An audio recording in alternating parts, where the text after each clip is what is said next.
li sadri wa yassir li amri wahlul 'uqdatam min lisani yafqahu qawli wa saddid lisani wahdi qalbi bihaqqi sayyidina Muhammadin sallallahu alaihi wa alihi wa barak wa sallam ya man huwa fi 'uluwihi kain ya man huwa fi fi'li hamid ya man huwa fi majdihi majid. Allahumma akrimna binuril fahmi wa akhrijna min zulumatil wahmi warzuqna fahman nabiyyin wa hifdzal mursalin wa ilhama malaikatil muqarrabin. Rabbana zidna ilman wa fahma wa aqla ya akramal akramin bihaqqi sayyidina Muhammadin khatamil anbiya'i wal mursalin ya rahmanir rahim. Wa sallallahu ala sayyidina Muhammadin wa ala alihi wa sahbihi wa barak wa sallam. Alhamdulillahi rabbil alamin. Walal musannifu rahimahullah wa radiyallahu ta'ala anhu wa radah wa nafa'ana bihi wa bi ulumihi wa amadana bi asrarihi wa a'adana min barakatihi fid darain. Radiyallahu ankum an Ubadah ibni Samit radiyallahu anhu anna Rasulullah sallallahu alaihi wa alihi wa sallam qala la salata liman lam yaqra bi fatihatil kitab. Alhamdulillah, puji syukur kehadirat Allah, salawat salam senantiasa teriring kepada junjungan mulia Nabi tercinta Nabi Yuna Muhammad sallallahu alaihi wa alihi wa barak wa sallam beserta seluruh kerabat beliau, sahabat beliau dan umat beliau yang senantiasa melaksanakan ajaran beliau hingga akhir masa nanti. Ya, sama-sama kami muliakan seluruh imam Masjid Al-Muhajirin, wabil khusus Al-Ustadz Irsyad wal Ustadz Abdurrahman wa Al-Ustadz Paman Sufni wa Jamil Hadirin wal Habib Alwi Albar mata'anallahu ta'ala bituli hayatihi wa umrih, dan seluruh hadirin yang insyaallah dirahmati Allah subhanahu wa ta'ala. Diriwayatkan an Jabir ya Ibni Samrata radhiyallahu anhu qala syaka ahlul Kuffah Sa'adan ila Umar radhiyallahu anhu. Dari Sayyidina Jabir bin Samurah, bukan Samroh ya, Samurah, beliau mengatakan penduduk Kufah. Kufah adalah satu tempat yang ada di Irak. Penduduk Kufah mengadu kepada Sayyidina Umar. Ini di masa khilafah Sayyidina Umar bin Khattab. Fa'adzalahu wasta'mala alaihim ya Ammaran fashaqau hatta dzakaru annahu la yuhsinu yusalli fa'arsala ilaihi. Jadi penduduk Kufah ini mengadu kepada Sayyidina Umar untuk meminta Sa'ad ibn Abi Waqqas dipecat dari jabatan sebagai amir pada waktu itu, sebagai gubernur di Kufah. Mereka mengadu sebab Sa'ad bin Abi Waqqas sholatnya tidak baik. Jadi cara sholatnya menurut mereka tidak baik. Nah, kebiasaan yang ada di masa tersebut, setiap gubernur, amir memimpin satu wilayah, mereka juga menjadi imam sholat. Itu yang dilakukan di masa lampau. Siapa yang diangkat menjadi amir, menjadi pemimpin, menjadi gubernur, maka mereka juga menjadi imam sholat. Ini penduduk Ahlu Kufah mengatakan sholatnya Sa'ad bin Abi Waqqas tidak baik, tidak bagus. Padahal ini sahabat. annahu la yuhsinu yusalli. Akhirnya Sayyidina Umar pecat dengan terhormat dan diganti jabatannya dengan Ammar bin Yasir. Nah, mereka mengatakan sholatnya tidak bagus. Sayyidina Umar penasaran, masa Sa'ad bin Abi Waqqas sholatnya tidak baik, cara sholatnya tidak benar? Maka diutuslah utusan, fa'arsala ilaihi faqala ya Aba Ishaq inna haula'i yaz'amuna annaka la tuhsinu tusalli.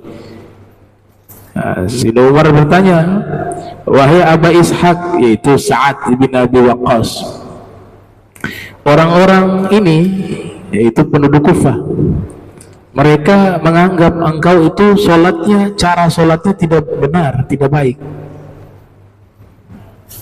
Qala amma ana wallahi fa inni kuntu usalli bihim salata Rasulillahi sallallahu alaihi wasallam ma akhrimu anha usalli salatul isya. Beliau mengatakan, saya demi Allah, saya sholat menjadi imam itu menggunakan cara sholatnya Rasulullah. Saya tidak mengurangi sedikit pun cara sholatnya Nabi. Kalau sholat isya, kata beliau, usolli sholat al-isya fa'arkudu fil ulayain. Di sholat isya 2 rakaat awal saya panjangkan, wa ukhifu fil ukhrayain, dan di 2 rakaat terakhir saya ringankan. Artinya sunnah 2 rakaat awal, sunnahnya kita baca surat setelah Fatihah ya. 2 rakaat akhir baca Fatihah saja disunnahkan. Makanya yang di akhir lebih cepat bacaannya. Nah, itu dipraktikkan oleh Sayyidina Sa'ad ibn Abi Waqqas.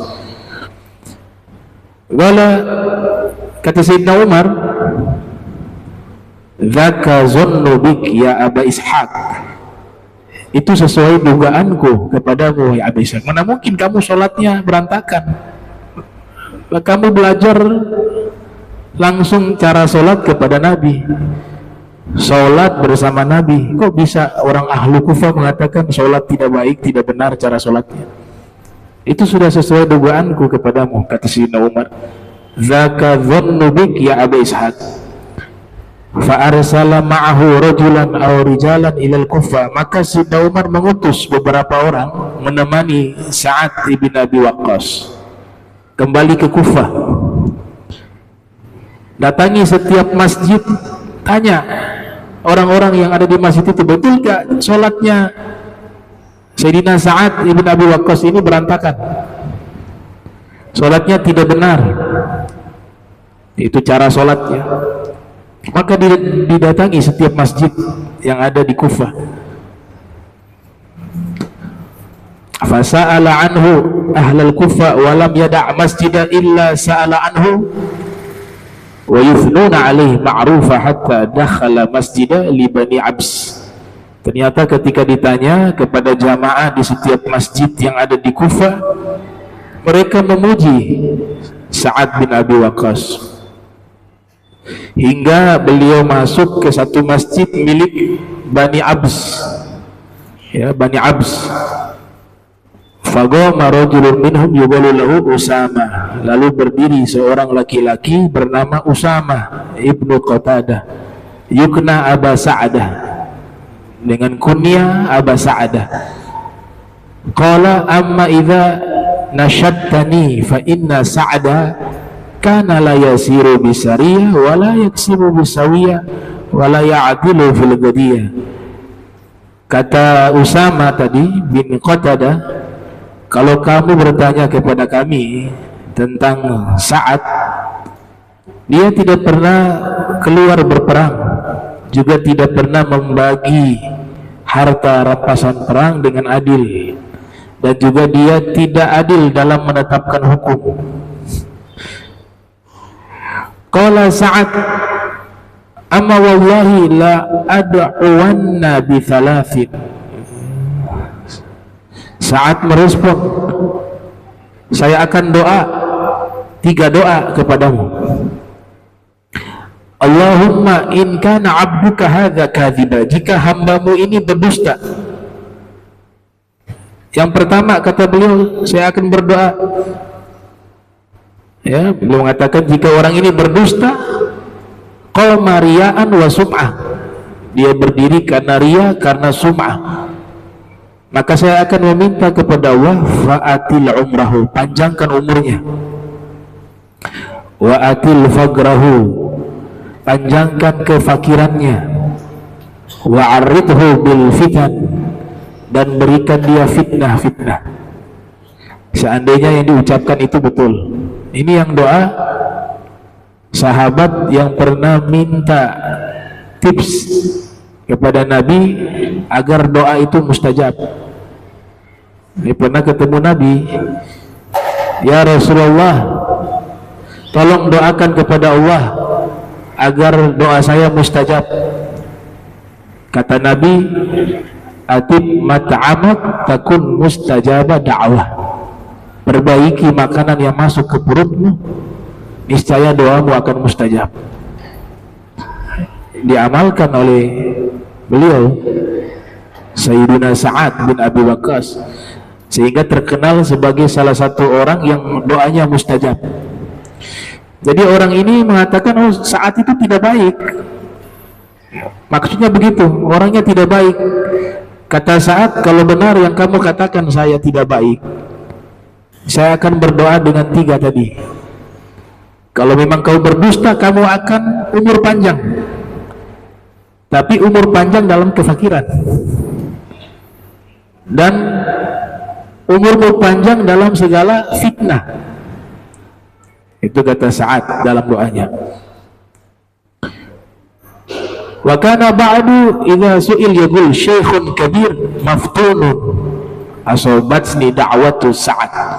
Ternyata waktu berjalan, ya, waktu berjalan, orang ini tua sekali, panjang umurnya. Akhirnya dia katakan apa? Saya panjang umur, jadi orang yang sangat tua, tapi hidup saya maftunun, penuh dengan fitnah dan ujian, gara-gara doanya Sa'ad. Kata dia begitu. Berarti doanya Sa'ad diijabah.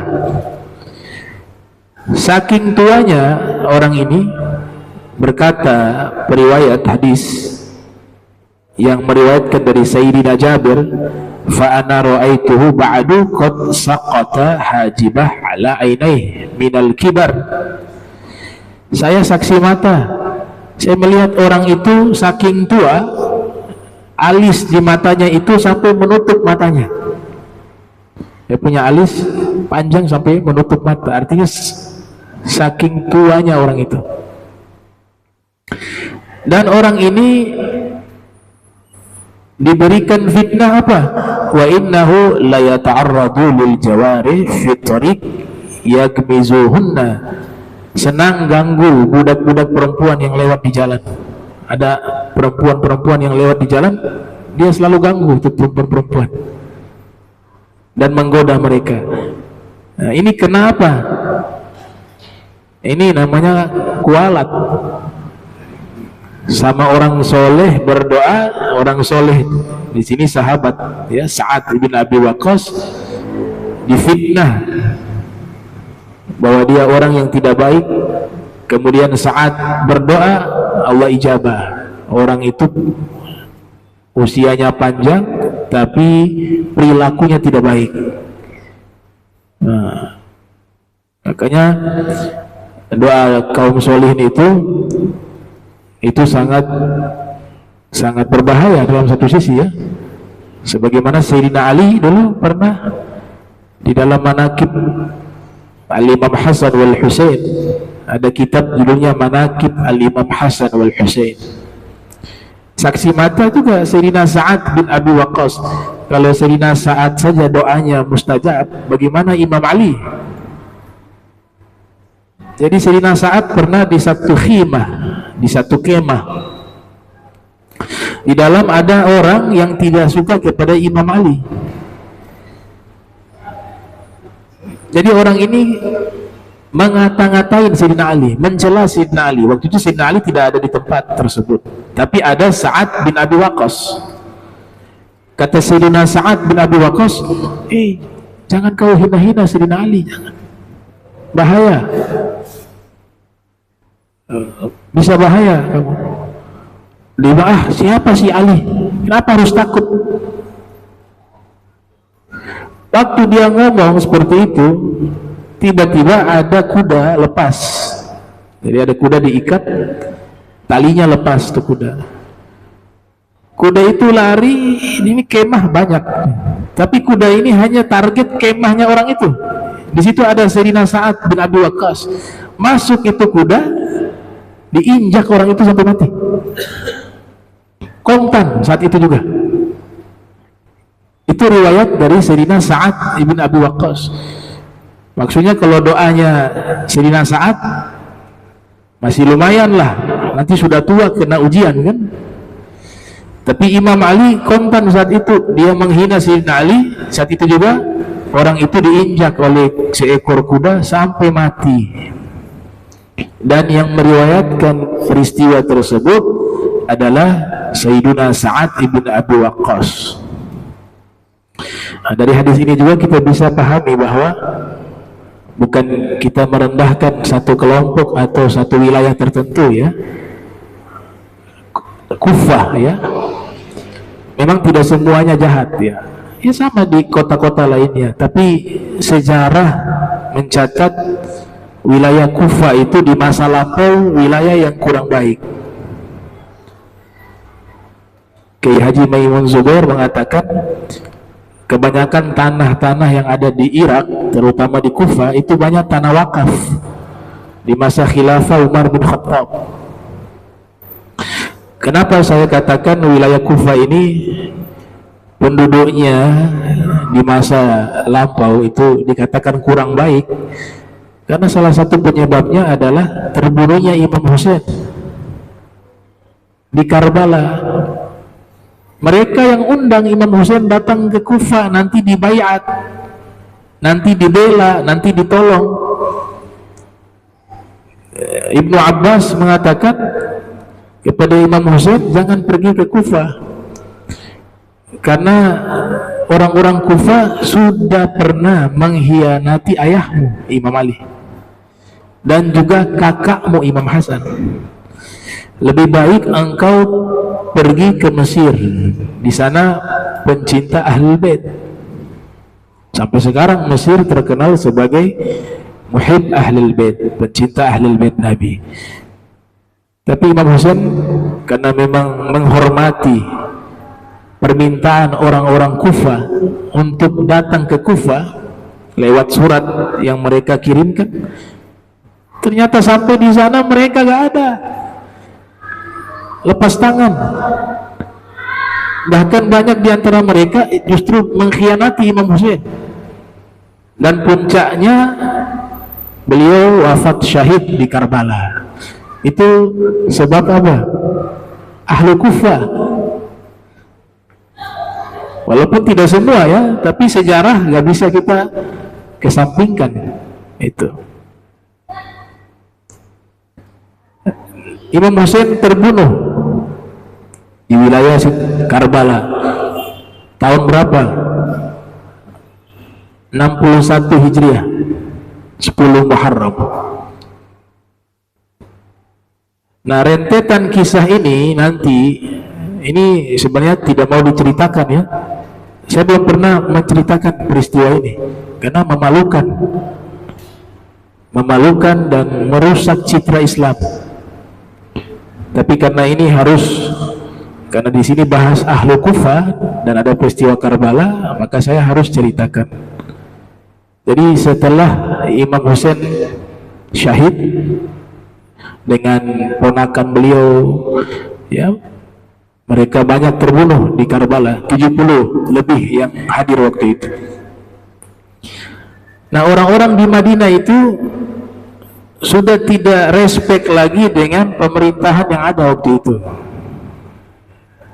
yaitu Yazid bin Muawiyah. Beliau sebagai pemimpin pada waktu itu. Dan banyak dari orang Madinah khususnya, mereka berlepas diri dari pemerintahan itu, tidak mau mengakui pemerintahan dari Yazid bin Muawiyah. Nah, itu peristiwa terbunuhnya Imam Husain menjadi salah satu sebab banyak kaum muslimin yang tinggal di kota Makkah dan Madinah, mereka tidak mau mengakui pemerintahan Yazid bin Muawiyah. Bahkan Ibnu Zubair itu melakukan perlawanan dan ingin mengangkat dirinya sebagai khalifah. Penduduk Madinah satu suara, mereka gak mau mengakui Yazid sebagai pemimpin mereka, karena Imam Suyuti ceritakan dalam kitab Tarikhul Khulafa, ini orang bukan orang baik, peminum, suka main perempuan. Bukan saya yang sebut ya, Imam Suyuti di dalam Tarikhul Khulafa yang lahir 849 Hijriah, wafat 911 Hijriah. Jadi dia yang perintahkan untuk membunuh Imam Husain. Dianggap Imam Husain sebagai pemberontak, padahal Imam Husain tidak mau merestui pemerintahannya karena memang orangnya bukan orang baik, orang yang zalim. Akhirnya diperangi, dibunuh. Imam Husain mulia, Yazid dalam sejarah menjadi orang yang hina. Nah, ternyata orang-orang Madinah mereka tidak mau mengakui kepemimpinan Yazid bin Muawiyah yang pada waktu itu mengangkat seorang gubernur yang ada di Madinah dari namanya Daulah Umayyah ya, mereka Bani Umayyah. Daulah Umayyah dari kelompok Bani Umayyah. Akhirnya orang-orang Madinah mengusir gubernur. Orang-orang Makkah juga demikian, bahkan Bani Umayyah yang tinggal di Madinah, di Makkah, diusir keluar dari kota Makkah dan kota Madinah sebagai bentuk penolakan atas kepemimpinan Yazid bin Muawiyah. Dan itu terjadi konflik berkepanjangan ya. Rentetan peristiwa wafatnya Imam Husain di Karbala berlanjut sampai tahun 63 Hijriah. Ada peristiwa yang menyedihkan terjadi di tahun 63 Hijriah. Itu disebut dengan Waq'atul Harrah, peristiwa Harrah. Ini peristiwa menodai kota suci Madinah, dan peristiwa ini tercatat sebagai peristiwa terkejam dalam sejarah Islam. Yang kita tahu kan Karbala, karena Imam Husain cucunya Nabi dibunuh. Tapi kita harus tahu rentetan peristiwa ini berlanjut. Di tahun 63 ada peristiwa yang lebih dahsyat lagi, memakan korban sampai 10.000 orang kaum muslimin terbunuh. 10.000 orang dibunuh sama orang yang mengaku Islam atas perintah Yazid bin Muawiyah. Makanya saya heran kok ada zaman sekarang orang-orang bela ini Yazid bin Muawiyah. Ada yang mengaku Islam, bahkan membuat kitab Amirul Mukminin Yazid bin Muawiyah, pemimpin orang beriman Yazid bin Muawiyah. Kok bisa dikatakan dengan gelar pemimpin orang beriman orang semacam ini? Imam Ahmad bin Hanbal memberikan fatwa boleh melaknat dia, Imam Ahmad. Tapi kita kan enggak buang-buang waktu laknat orang, apa sudah mati kan. Tapi artinya ditanya oleh anak beliau Imam Abdullah bin Ahmad, wahai ayah, boleh tidak hukumnya melaknat Yazid? Kata Imam Ahmad, boleh. Lah di Al-Quran dikatakan orang yang membunuh seorang mukmin dengan sengaja Allah laknat dia. Yang dia bunuh bukan hanya orang mukmin, cucu Nabi dibunuh. Dia lebih layak mendapatkan laknat dari Allah dan dari seluruh manusia. Nah, sebelum saya menceritakan peristiwa ini, peristiwa ini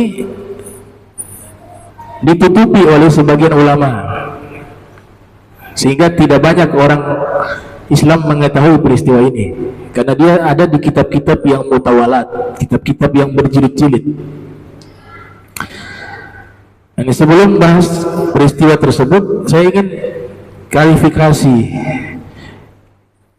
Artinya ada beberapa pendapat mengatakan Bani Umayyah itu satu suku dengan Nabi.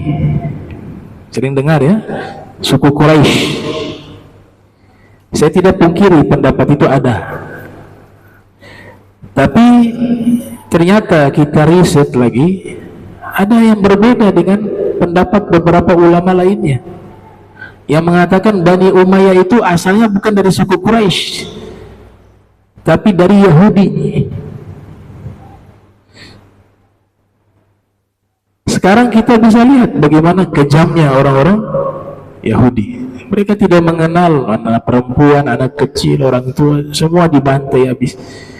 Nah, karakter kekejaman ini cocok dengan apa yang terjadi di masa itu, di masa pemimpin Yazid bin Muawiyah. Jadi bukan golongan dari kelompok lain yang mengatakan bahwa Bani Umayyah itu bukan suku Quraisy tapi dari Yahudi. Itu pendapat diantaranya oleh Al-Imam Ibnu Hajar Al-Asqalani yang lahir tahun 773 Hijriah, wafat 852 Hijriah. Dalam kitab Fathul Bari, saya sudah catat nih biar lebih jelas, karena nanti ada yang menyanggah juga, karena ini jarang diungkapkan, tapi saya harus sampaikan ini kitab Fathul Bari. Juga ada kitab ulama mazhab Hanafi berjudul Yanabi'ul Mawaddah,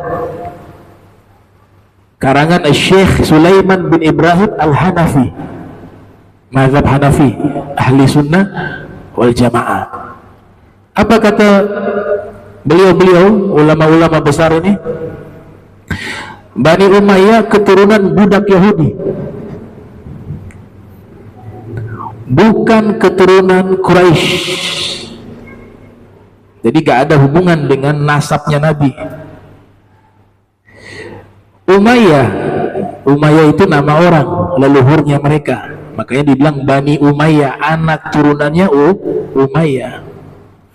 Umayyah ini adalah seorang budak yang dijadikan anak angkat oleh Abu Syams. Abu Syams suku Quraisy punya budak namanya Umayyah, diangkat jadi anak angkat. Tradisi bangsa Arab di zaman dulu, anak angkat itu biasa pakai binnya, bapak angkat. Islam hadir menghapus tradisi itu. Anak angkat gak boleh pakai bin ayah angkat, yang boleh ayah biologis. Nah, Umayyah ini diasuh, dijadikan anak angkat oleh Abu Syams. Akhirnya dipakai Umayyah bin Abi Syams. Abi Syams orang termasuk suku Quraisy. Umayyah adalah seorang yang mandul, kata Ibn Hajar. Orang yang mandul menurut beberapa sumber, seperti dinukil dalam kitab Fathul Bari dan juga Tarikh At-Tabari, karya Abu Ja'far At-Tabari yang lahir 224, wafat 310 Hijriah. Umayyah telah memberikan istrinya, ya, karena dia mandul. Umayyah membeli seorang budak laki-laki dari orang Yahudi bernama Zakwan atau Abu Umrah. Nah, ini budak Yahudi dibeli, namanya Zakwan. Umayyah telah memberikan istrinya kepada Zakwan karena dia mandul, tidak punya turunan. Akhirnya istrinya ini dia suruh berhubungan dengan budak yang dia beli, dan budak ini orang Yahudi namanya Zakwan. Akhirnya mereka berhubungan, hamil istrinya. Nah, hasil dari hubungan itu, istri Umayyah telah melahirkan 2 orang anak laki-laki. Yang satu bernama Harab dan yang satu namanya Abul As. Dari Harab tadi melahirkan anak Abu Sofyan. Abu Sofyan dalam pandangan ahli sunnah sahabat, ya, walaupun masuk Islamnya belakangan waktu Fatul Makkah. Abu Sofyan punya anak namanya Muawiyah. Apalagi Muawiyah masuk Islam lebih belakangan lagi. Saya ingin sampaikan bahwa di kalangan ahli sunnah husnuzonnya luar biasa, makanya dianggap sahabat Nabi, karena beriman kepada Nabi, meninggal sudah taubat, itu pendapatnya. Tapi di kalangan ulama ahli sunnah juga ada yang menolak pendapat itu, tapi mayoritas menerima sebagai sahabat, ya. Saya tidak mau masuk ke bab itu, saya mau fokus asal usul Bani Umayyah ini dari mana. Jadi Abu Sofyan ayahnya namanya Harab tadi, ya. Nah, Harab itu ayahnya tadi Zakwan, budak Yahudi. Nanti setelah itu Muawiyah menikah, melahirkan anak. Jadi Muawiyah ini juga ada kena sakit. Jadi penyakit ini harus menikah dengan wanita tua. Ada riwayat dinukil oleh Ibnu Athir bahwa dia punya penyakit, sudah berobat tidak sembuh-sembuh. Dapat riwayat kalau dia mau sembuh harus cari wanita yang sudah tua, yang monopos. Nikah dengan wanita tua tersebut akan sembuh, tapi konsekuensinya akan lahir anak yang tidak baik. Ternyata dia nikah dengan wanita tua yang dianggap monopos, sudah saking tua, ternyata hamil, penyakitnya sembuh, hamil, lahir anak Yazid tadi. Nah, Yazid inilah yang membunuh Ahlul Bait. Tidak sedikit, bukan hanya 70 yang di Madinah juga dibantai di peristiwa Harrah tadi. 10.000 orang dibunuh di kota Madinah. 10.000 orang. Nah, dari sinilah asal usul Yazid bin Muawiyah. Ini versi riwayat Ibn Hajar al-Asqalani, versi riwayat Al-Imam At-Tabari, versi riwayat juga dari Al-Imam Sulaiman tadi, Syekh Sulaiman Al-Hanafi dalam kitab beliau Yanabi'ul Mawaddah. Nah, ya, jadi ada pendapat demikian juga yang kita juga hormati pendapat itu. Tadi saya katakan setelah wafatnya Imam Hussein, iya kan, rentetan peristiwa terjadi, konflik berkepanjangan, banyak yang memberontak. Bukan memberontak sebenarnya, kalau memberontak itu pemerintahannya baik kemudian dilawan, itu namanya pemberontakan, bugot. Tapi ini disepakati oleh para sahabat, disepakati oleh Ahlul Madinah. Di zaman itu yang menjadi hukum itu orang-orang Madinah. Makanya mazhab Maliki itu menjadikan amalia penduduk Madinah sebagai hukum. Kenapa? Karena disitulah Nabi tinggal. Syariat ada tuh di situ. Di Makkah syariat belum terlaksana secara sempurna. Dan Nabi wafat di situ. Sahabat banyak tinggal di situ. Ahlul Bait banyak tinggal di kota Madinah. Jadi kalau orang-orang Madinah mengatakan tidak setuju, itu jadi hukum. Nanti akan diikuti oleh Ahlul Makkah. Nah, jadi mereka gak setuju sama sekali. untuk membaiat Yazid bin Muawiyah. Akhirnya apa? Yazid marah dia. Diutuslah satu pasukan yang dipimpin oleh Muslim bin Uqbah. Oh, ini kejam sekali orang ini, kejam. Dapat informasi, penduduk Madinah dapat informasi bahwa pasukan Muslim bin Uqbah yang pusatnya ada di Syam, waktu itu Damaskus sebagai pusat pemerintahan mereka, Bani Umayyah, datang. Muslim bin Uqbah dengan pasukannya, penduduk Madinah sudah dapat informasi, mereka buat parit sebagaimana yang pernah dilakukan di perang Khandaq. Tapi karena tiba-tiba ya, mendadak, itu parit gak bisa mencegah masuknya musuh. Pasukan yang dipimpin oleh Muslim bin Uqbah dengan senjata lengkap, sedangkan ahli Madinah warga sipil. Dan itu tempatnya ulama, bukan tempat militer. Kurang lebih ada 700 ulama yang hafal Al-Quran pada waktu itu di tempat itu. Dan ada sahabat-sahabat senior yang ikut perang Badar. Dan juga ada Ahlul Bait, anak keturunan Nabi SAW.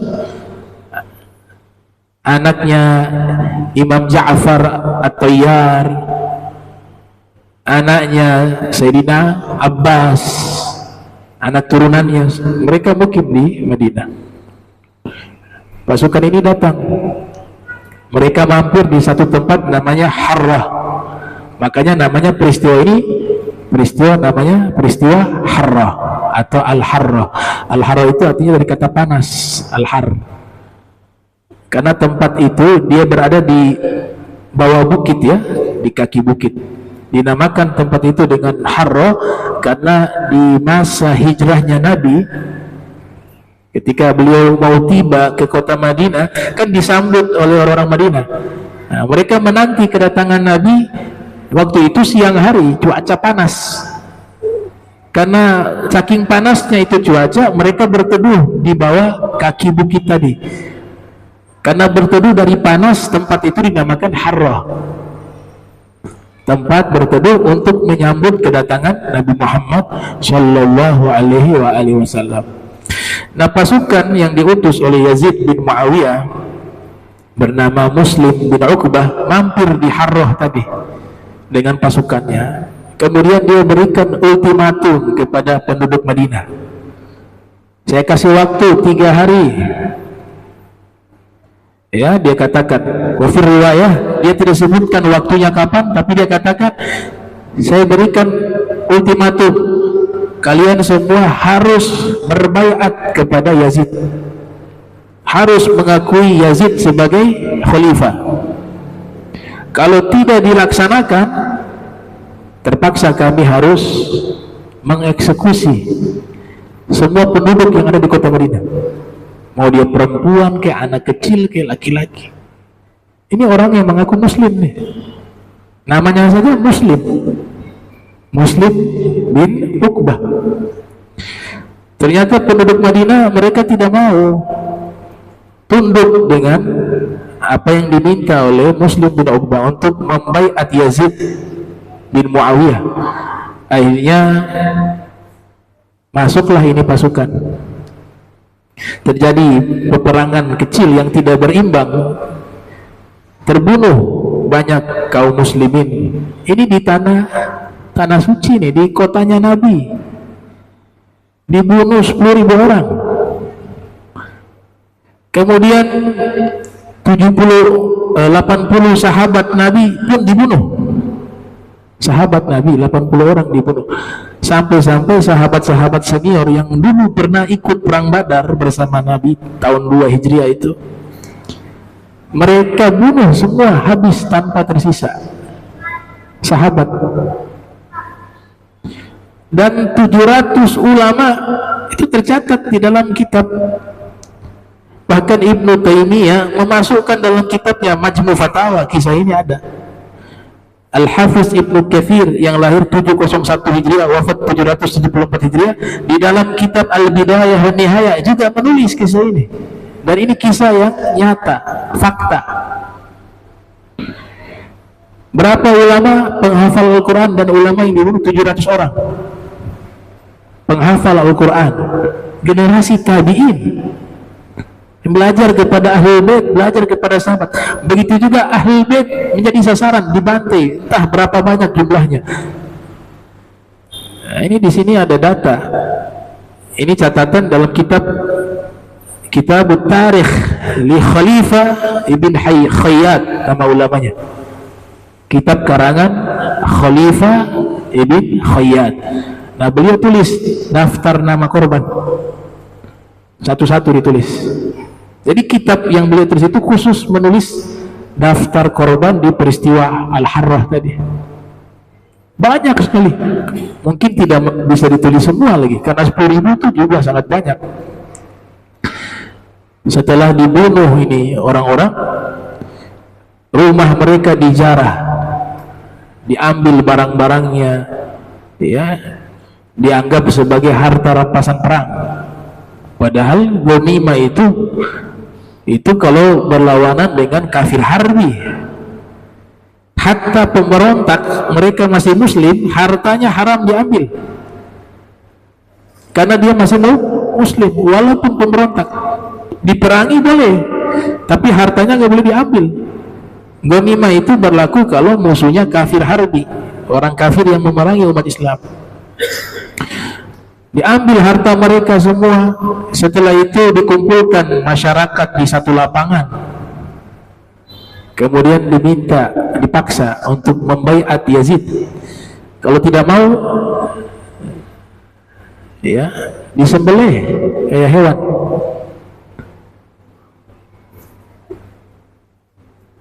Itu disebutkan wanita hamil itu dibelah perutnya, dikeluarkan ke bayinya dibunuh juga. Dan mereka lakukan di hadapan orang banyak penduduk Madinah. Sampai akhirnya keluar satu pernyataan dari Muslim bin Uqbah ini, namanya ibahah atau al-istibahah. Apa itu ibahah? Diizinkan selama 3 hari 3 malam kepada semua pasukannya itu yang mengaku Islam tadi untuk melakukan apapun yang mereka mau di kota Madinah. Allah, itu wanita diperkosa secara massal di hadapan orang. Sampai-sampai ini wanita-wanita ini bukan wanita-wanita yang biasa-biasa saja. Ini wanita-wanita, ada istri sahabat di situ, ada ahli bait di situ, ada istrinya tabi'in di situ yang jaga aurat, yang mereka dengan cadarnya, yang hidupnya di rumah dengan ibadah, diperkosa secara massal. Dianggap mereka budak-budak wanita yang boleh diperlakukan seenaknya. Sampai-sampai waktu berlalu, ini wanita-wanita ini banyak yang hamil tapi tidak tahu ini anak ini bapaknya siapa. Sampai disebut aulad al-hurrah. Setelah mereka membantai, memperkosa, ya, membunuh 10.000 orang, 3 hari 3 malam itu mereka lakukan. Banyak wanita juga yang akhirnya mati, wafat dengan mereka menganiaya. Nah, setelah itu dia balik, di tengah jalan dia mati. Ini orang, ya, Muslim bin Uqbah ini mati. Nah, itu sejarah kelam. Sejarah kelam terjadi tahun 63 Hijriah. Dan itu termasuk rentetan peristiwa dari peristiwa Karbala. Akhirnya apa yang terjadi? Ini Yazid firriwayah jadi gila, Yazid bin Muawiyah ini. Tapi dia punya anak soleh, namanya Muawiyah. Anaknya itu riwayah dikubur hidup-hidup, anak kandung, karena anaknya ini menantang ayahnya Yazid yang memusuhi Ahlul Bait. Anaknya pencinta Ahlul Bait. Dia katakan semua khatib di masa itu wajib mencaci maki Ahlul Bait di khutbah yang kedua. Kalau ada khatib yang tidak mencaci maki Imam Ali dan Ahlul Baitnya, maka itu khatib bisa dihukum mati. Ini ketakutan ya para khatib. Akhirnya setiap khutbah kedua ditutup dengan cacian, makian kepada Imam Ali bin Abi Thalib, dan itu berlangsung waktu cukup lama sampai masa khilafahnya Sayyidina Umar bin Abdul Aziz, tepatnya mungkin kira-kira tahun 99 Hijriah sampai 101, kan beliau memimpin khilafah di masa itu. Beliau hapuskan cacian makian di dalam khutbah Jumat. Di khutbah yang kedua dihapus cacian itu, diganti dengan ayat innallaha ya'muru bil adli wal ihsan wa ita'i dzil qurba wa yanha 'anil fahsya'i wal munkar ila akhir ayat. Itu diganti dulu tempat itu, tempat khutbah di akhir itu yang kedua itu tempat caci maki kepada Ahlul Bait di masa tersebut, di masa daulah Bani Umayyah, daulah Umayyah. Jadi yang menggantikan ayat itu adalah Khalifah Umar ibn Abdul Aziz. Sampai hari ini setiap khatib rata-rata itu menutup khutbah ya, di akhir-akhir khutbah itu membacakan ayat tersebut. Itu yang meletakkan pertama kali adalah Khalifah Umar bin Abdul Aziz. Ya, kalau beliau ini termasuk yang soleh, termasuk khalifah yang soleh dalam pandangan ahli sunnah wal jamaah. Nah, Muawiyah bin Yazid menentang ayahnya untuk jangan memusuhi Ahlul Bait. Akhirnya dibunuh juga anaknya. Riwayat dikubur hidup-hidup sampai mati. Setelah itu Yazid gila dan pada akhirnya dia pun mati. Nah itu makanya Imam Suyuti kalau kita baca di kitab aslinya Tarikhul Khulafa, cetakan-cetakan lama, itu kalau bahas, kan kitab itu membahas biografi para al-khulafa mulai dari masanya Rasul sampai masanya beliau Imam Suyuti ya. Daulah Abbasiyah juga dibahas. Ketika menyebut Yazid itu Imam Suyuti tambah tulisan tuh la'natullah alaih. Imam Suyuti la'natullah alaih itu, tapi di cetakan baru sudah dihapus ya. Nah ini karena kita bahas Ahlu Kufah, itu kaitan sejarahnya dengan peristiwa-peristiwa tersebut. Nah jadi itu peristiwa kelam yang terjadi pada tahun 63 Hijriah ya. 10.000 wafat dari kaum muslimin, 700 penghafal Al-Quran, 80 sahabat ya. Kemudian semua sahabat yang pernah ikut perang Badar dibunuh semuanya di kota Madinah, Madinatul Munawwarah, di kotanya Nabi Muhammad sallallahu alaihi wasallam ya. Nah, ini mudah-mudahan bisa menambah pengetahuan tentang peristiwa-peristiwa sejarah agama Islam, dan alhamdulillah kelompok-kelompok yang semacam ini ya dia gak akan bisa hilang walaupun mengaku Islam ya. Kapan dia bisa hilang? Ya di masa Imam Mahdi. Di masa Imam Mahdi. Kapan Palestina ini bisa merdeka? Kalau berdasarkan nas ya di masa Imam Mahdi. Al-Habib Abu Bakar Al-Masyhur mengatakan, kalau kita kaum muslimin sudah menyebut saudara muslim kita sekarang tertindas di sana, berarti waktu itu kemenangan Islam sudah ada. Tapi kalau masih bilang kasihan nih orang Palestina, muslimnya hilang, kasihan itu. Oh, itu Islam dari Saudi, itu Islam dari Qatar, oh Islam masih kotak-kotak. Karena beliau analisa hadis Nabi nanti akhir zaman orang-orang Yahudi itu kalah, batu bisa bicara. Batu itu mengatakan, wahai orang Muslim ke sini, ini ada orang Yahudi. Itu batu bilang, wahai orang Muslim, bukan wahai orang Palestina, bukan wahai orang Saudi, orang Yaman, orang Indonesia. Ya. Sekarang kita masih bilang, oh itu orang Palestina. Itu orang Muslim, saudara kita. Mau Palestina, mau Afrika, mau Yaman, Muslim. Islam itu di atas segala-galanya. Ya, ini negara yang kita bawa sampai dunia saja, meninggal selesai. Gak ada, saya belum pernah lihat ada orang meninggal baca undang-undang waktu deh. Yang baca apa? Baca doa. Gak ada yang baca undang-undang. Karena negara yang kita hidup sebatas di dunia, tapi agama terbawa sampai alam akhirat, sampai akhirat. Nah, makanya itu pendapat beliau bahwa nanti kalau sudah ada panggilan, wahai orang Muslim, itu saudara kita Muslim yang tertindas, bukan Palestina, tapi saudara kita Muslim. Kata beliau, di saat itulah akan terjadi kemenangan, dan itu masanya masa Imam Mahdi. Ya, Masya Allah. Allahumma jama'na hadha jama' marhuma wa tafarrukan ma'asuma wa la tajal minna wa la minna syakila mahruma.